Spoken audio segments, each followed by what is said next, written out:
Missed it that the Supreme Court of Kenya made a final decision that the BBI Constitution of Kenya Amendment Bill of 2020 is unconstitutional. Gentlemen, I'll start with you, Charles. Who are the winners and who are the losers from this verdict? Okay, the first winners, of course, is the people of Kenya. And the court made it clear that there were elements in this process that did not have sufficient public participation, like the attempt to create 70 new constituencies. The court, however, was not completely decisive on the question of public participation. But winner number one, the people of Kenya. Winner number two are those who brought the petitions against BBI in the High Court, and they were the respondents in the Supreme Court. They succeeded in their case, and they are winner number two. Winner number three, I would say, is the political team that has been opposed to the handshake and the Building Bridges initiative process. That is the team that is now coalesced under the Kenya Kwanza coalition. I think those are the winners as I see them. The losers, loser number one is the government of Kenya, the state offices, that is, and the public officers who put in a lot of effort and investment in this BBI process. They advised the president. The president was one of those people who took this action, and their loser number one. Loser number two, I think I would say, is the handshake partners, Uhuru Kenyatta and Raila Odinga. They invested a lot of political effort, resources, and so on getting BBI to pass, and they did not succeed. So I would say those are the main losers. And of course, losers number three, I would say, would be those who were very strongly supporting the BBI process among politicians, the political class, because they have been left with egg on their face. Ahmed Nasir, you mentioned a figure earlier in terms of what was put in to this process, and some have said pegged the figure at 20 billion. For you, who are the winners and the losers? I think for me, the obvious winners, winner number one was the judiciary, the courts, right from the High Court, the Court of Appeal, and the Supreme Court. I'm one of the people who always say that the judiciaries have some challenges, which I think is fairly obvious. But I think the biggest winner were the courts. I mean, especially the way the High Court, asserted itself. Nobody thought this could be stopped. I mean, everybody thought that because Uhuru and Raila are together, and the whole country, completely crushed, nobody thought it could be stopped. So when the High Court stopped it, then the Court of Appeal affirmed it. Then lastly, the Supreme Court, despite, the division they have shown, sort of, upheld the main components. I think we have shown how strong our judiciary has become in terms of this kind of issue. And I think the second winner, in my view, was the Constitution of Kenya. I mean, they tried to mutilate it, they tried to kill it, they tried to flush it down the toilet, it refused.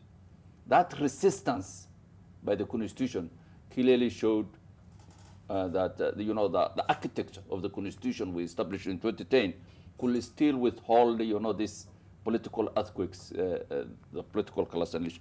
Lastly, for me, the winner was the political class opposed to the BBI, led by the deputy president. I think, of course, we should not give them the credit that they were standing on a high, moral pedestal. Yeah. But I think they played good politics. I mean, they knew that this is a two-man affair. I mean, this is very unpopular, I think. It was very unpopular, despite the fact that, I think it's Prof. said, not proper. People are saying that BBI was uniting Kenyans. What Kenyans? And which Kenyans did BBI try to unite? BBI was a very divisive political enterprise by the president and the deputy president. So those who stood up, when everybody else is scattered, I think those who are the big winners. Who are the losers? Loser number one is the president. Loser number two is the president. Loser number three is the president. Yes, he took a gamble that was completely unnecessary. I mean, when you are in the, the president is taking fights that he should not take when he has a year to his end. I mean, he should be sitting on a rocking chair and see the sun setting. I mean, these are not the time he should be fighting this kind of wars. This kind of war is someone whose political future is ahead of him. The president's political future has come to an end. I mean, he has reached the pinnacle of his political career, the very epitome. From now on, you know, the kind of the body blows he's receiving should not be for him. It's not for him. He should have, I think he has done very well in terms of what he has achieved in the last 10 years. There are some places he didn't do well, but this is not the time to start a project as big as a BBI that tries to reconfigure. So for me, the net loser is the president. Professor, as being the Dean of the Faculty of Law at the University of Nairobi, you definitely concur with the judiciary being one of the leaders and the Constitution. Who else do you see as the winners and the losers? I think I agree with Ahmed in terms of the winners and even with Kajama. But in terms of the order, I think for me the greatest winner is actually the Constitution of Kenya 2010. And that ensures that we don't get into the debate about individuals. I think the Constitution is the winner because the Constitution has been straight. And when we got the 2010 Constitution, I think it's the former Chief Justice, the first Chief Justice, Mutunga, who used to say that the 2010 Constitution is a transformative document. I think this judgment confirms the transformative nature of the 2010 Constitution because it was pushed, it was straight, it was interpreted, and I think at the end, it has withstood the test of time. I think that for me is the greatest winner. I think the second greatest winner for me is the judiciary, because the judiciary from the High Court to the Court of Appeal, in the run-up to the judgment, and even in Ahmed Nasir's tweet, there was a feeling that the Supreme Court would actually buckle and the Supreme Court will actually make a political decision. I think they have made a constitutional decision. In essence, in some places, even correcting some of the things that I think were slightly problematic in the High Court. For example, I think the debate about the basic structure, in my view, was structurally problematic. I think they have reset that. So for me, the second winner is the judiciary, and under very great pressure. I think the third winner in this process is the people of Kenya. Because if you look at the 2010 Constitution, the 2010 Constitution says that it was about Wanjiku's constitution.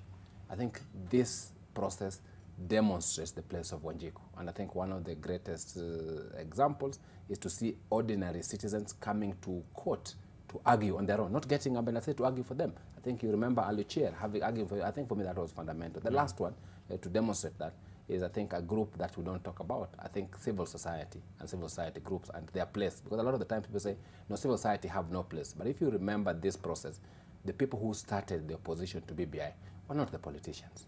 The politicians, by their nature, as I said, they are dishonest.